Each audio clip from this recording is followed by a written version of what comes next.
नमस्कार, हिंदी साधन चैनल में आप सभी का हार्दिक स्वागत है। आज हम सभी बाल विकास और अध्यापन कला के 30 ऑब्जेक्टिव प्रश्नों को देखेंगे और जो हमारे आने वाले परीक्षाओं सीटेट और एस्टेट के लिए अति महत्वपूर्ण है। तो आप वीडियो को पूरा अंत तक देखें, वीडियो को लाइक, शेयर और हमारे चैनल को सब्सक्राइब करना ना भूलें। इससे पहले भी हमने बाल विकास और अध्यापन कला के वीडियो बना रखे हैं, आप हमारे चैनल पे जाकर इसे देख सकते हैं। तो चले हम शुरू करते हैं। पहला प्रश्न है, वह अवस्था जब बच्चा तार्किक रूप से वस्तुओं और घटनाओं के विषय में चिंतन प्रारंभ करता है, वह अवस्था क्या कहलाती है? ऑप्शन दूसरा सही है, मूर्त सक्रियात्मक अवस्था। अब इसके बारे में थोड़ा सा मैं उदाहरण के साथ आपको समझाने की कोशिश कर रही हूँ। मूर्त सक्रियात्मक अवस्था में बच्चे मूर्त वस्तुओं और घटनाओं के विषय में चिंतन आरंभ करते हैं। वे तार्किक रूप से समस्याओं को हल कर सकते हैं तथा उनकी विचार प्रक्रिया अधिक तर्कसंगत और विकसित हो जाती है। दूसरा प्रश्न है, निम्नलिखित में से कौन सा सूक्ष्म गति कौशल का उदाहरण है?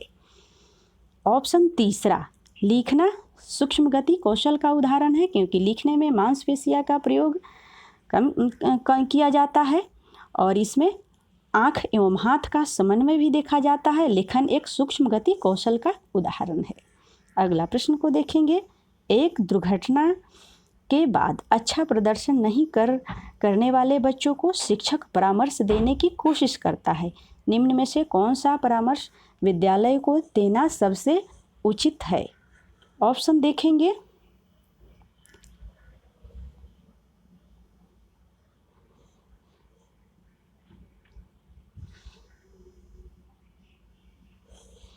ऑप्शन दूसरा, वह अपने विचारों द्वारा खोज करने हेतु लोगों में आत्मविश्वास का निर्माण करता है। अगला प्रश्न है, एक पीटी शिक्षक क्रिकेट के खेल में अपने छात्रों के क्षेत्र रक्षण को सुधारना चाहता है। निम्नलिखित में से कौन सी रणनीति उसके छात्रों को लक्ष्य प्राप्त करने में अधिक सहायक है? चौथा ऑप्शन, छात्रों के क्षेत्र रक्षण का अधिक अभ्यास करवाना। पांचवा प्रश्न है, किसने सबसे पहले बुद्धि परीक्षण का निर्माण किया? दूसरा ऑप्शन सही है, अल्फ्रेड वी ने। अगला प्रश्न है, लॉरेंस कोहलबर्ग के सिद्धांत कौन सा स्तर सही अर्थों में नैतिकता के अभाव को सूचित करता है?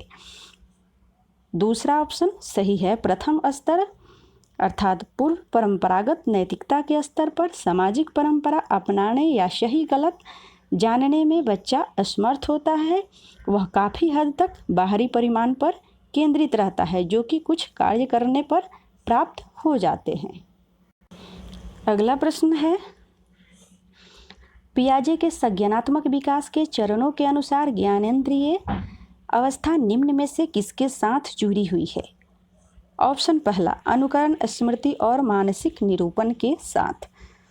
इसके उदाहरण के साथ देखते हैं थोड़ा। पियाजे के संज्ञानात्मक विकास की अवस्थाओं के अनुसार ज्ञानेंद्रिय अवस्थाओं में बुद्धि और पेशीय संचालन गतिविधियां शामिल है। इस आयु में सुनना और पकड़ना जैसे गतिविधियां बच्चों के द्वारा की जाती है। इसके अलावा इस अवस्था में चिंतन और स्मृति का विकास होता है। अगला प्रश्न है, निम्नलिखित में से कौन सा भाषिक विकार नहीं है? ऑप्शन दूसरा, धीमी या तेज गति से बात करना। धीमी या तेज गति से बात करना ये सामान्य व्यवहार है, यह भाषिक विकार नहीं है। अगला प्रश्न है, सतत और व्यापक मूल्यांकन किस लिए आवश्यक है? ऑप्शन तीसरा, यह समझने के लिए कि अधिगम किस प्रकार अवलोकन किया जा सकता है, दर्ज किया जा सकता है और सुधार किया जा सकता है। अगला प्रश्न है, निम्नलिखित में से कौन सा स्टर्नबर्ग का बुद्धि के त्रिस्तरीय सिद्धांत का एक रूप है? 10वां प्रश्न का ऑप्शन पहला, व्यवहारिक बुद्धि।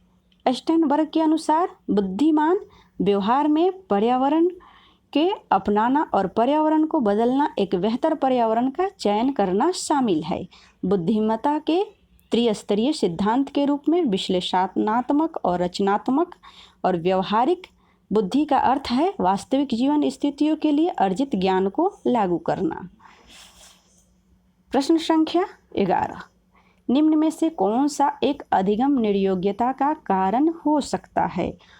ऑप्शन दूसरा, प्रसव पूर्व नशीली दवाओं का सेवन। अगला प्रश्न है, कौन सी जगह है जहां बच्चे के संज्ञानात्मक विकास को अच्छी तरह से परिभाषित किया जा सकता है?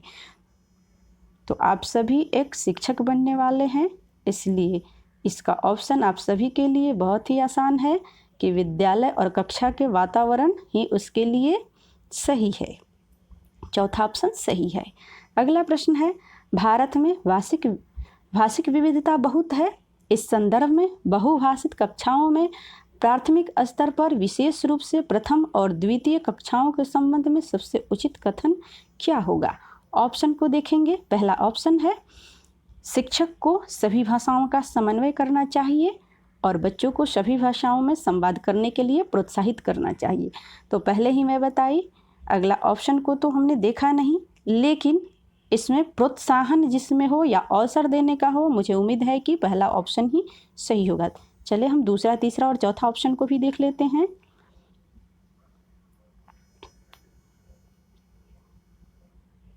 इसका पहला ऑप्शन सही है। अगला प्रश्न है, निम्न में से क्या मानव विकास की एक विशेषता है? तीसरा ऑप्शन, इनकी प्राकृतिक, मात्रात्मक और गुणात्मक दोनों ही है। अगला प्रश्न है, एक विकलांग बच्चा पहली बार विद्यालय आता है तो शिक्षक को क्या करना चाहिए? ऑप्शन तीसरा, सहयोगी योजना विकसित करने के लिए बच्चों के माता पिता के साथ चर्चा करनी चाहिए। अगला प्रश्न है, एक शिक्षिका अपने विद्यार्थियों के इस रूप में सहायता करना चाहती है कि वे एक स्थिति की अनेक दृष्टिकोण की सराहना कर सके।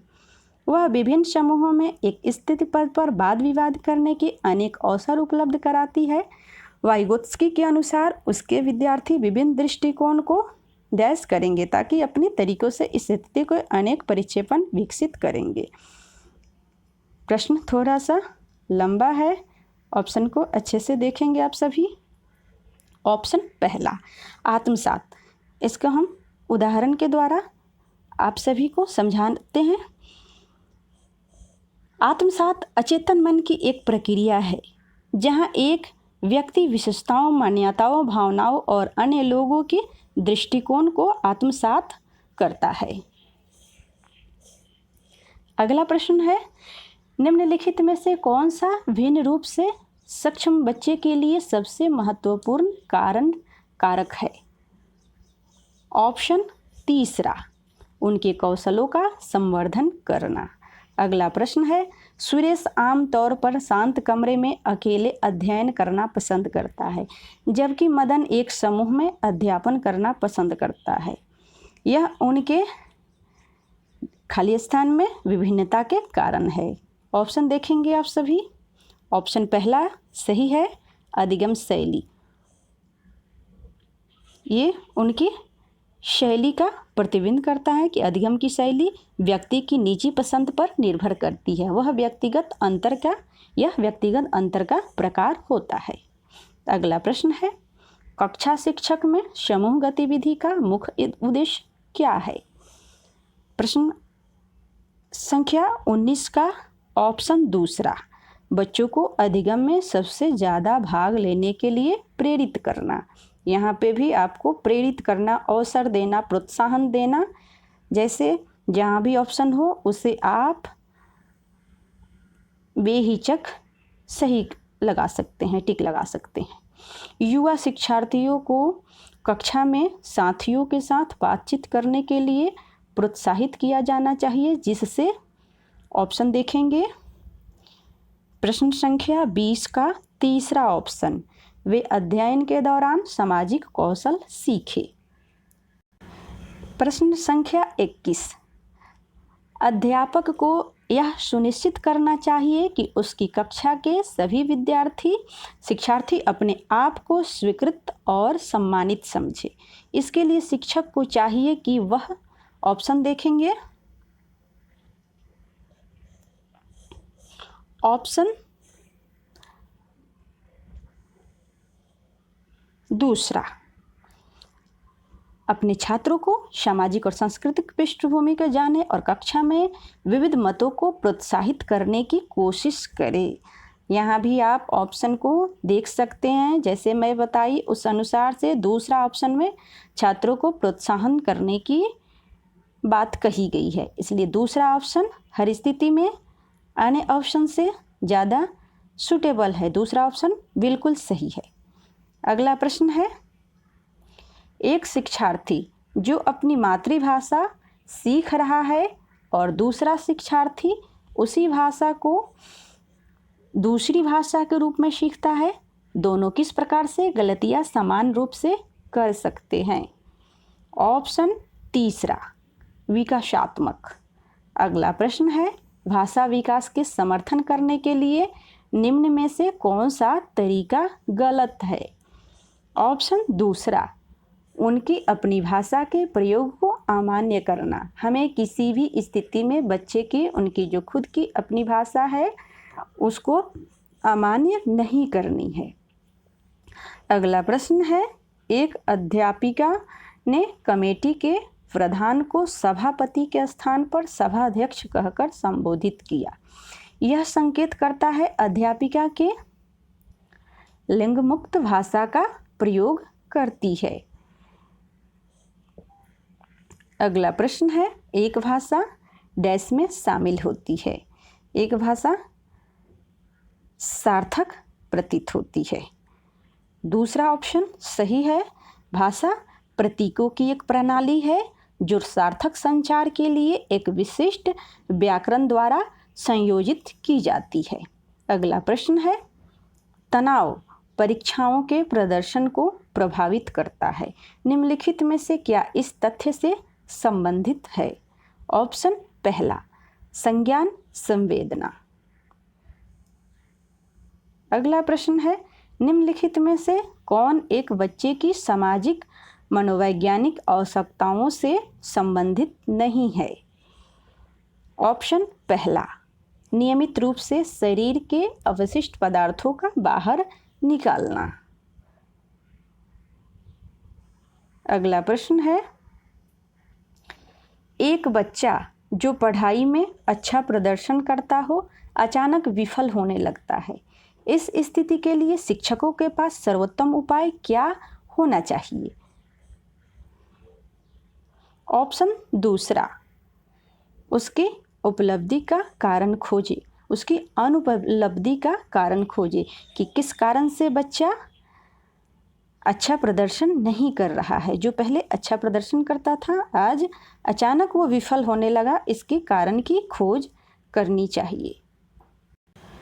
प्रश्न संख्या 29, सीता ने हाथ से चावल और दाल खाना सीख लिया।